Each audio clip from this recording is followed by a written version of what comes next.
Kamusta na po kayong lahat? Alam niyo po, napakahirap sundan ng isang magaling na pambabatas na kagaya ni Congressman soon-to-be Senator Rodante Marcoleta. Palakpakan nyo. Alam niyo po kung bakit? Yan po ang nagtatanggol sa mga Duterte sa House of Representatives. Tinanggalan nga po siya ng mga committee nang wala siyang kaalam-alam. Hindi tama yung ginagawa nila.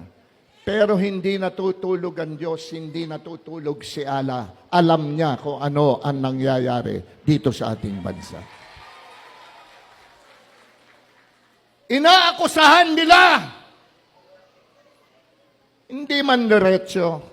Inaakusahan nilang nagnanakaw ang ating Vice President. Ito naman ang sasabihin ko, walang magnanakaw na Duterte! Wala!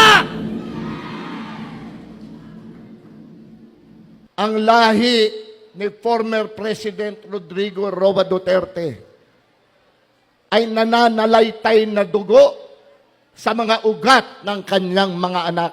Kaya tandaan nyo, walang magnanakaw na Duterte kailanman. Narinig nyo yun? Walang magnanakaw na Duterte. Marcos kaya? Yung Marcos kaya? Ano kaya yung nagawa noon? Tapos Marcos ngayon? Ay noon ay napatalsik dahil sa pagnanakaw ba? Ngayon, pagnanakaw na naman. Nako. Sa mga Duterte, agree ba kayo na walang magnanakaw sa mga Duterte? Pero para sa akin, kung magnanakaw yung mga Duterte o kay sino mga Duterte, dapat hindi maging maayos yung Davao. 'Di ba? Pag sinabi mong magnanakaw kasi, yung budget na para doon sa lugar na yon, walang proyektong magagawa kung hindi ibinulsa lamang. Dating Pangulong Duterte, dumaan pa yung pandemic. Walang ganun-ganun na yung akap-akap na yan, na bilyon-bilyon ang ipinundo para lang sa ayuda. Nagkakautang ng malaki, tapos binenta pa yung gold. Hindi ganun nangyari. Pero bakit ngayon?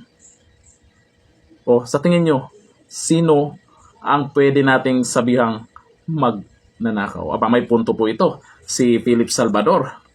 Kahit kami, ay saludo din po kami dyan kay Marcoleta.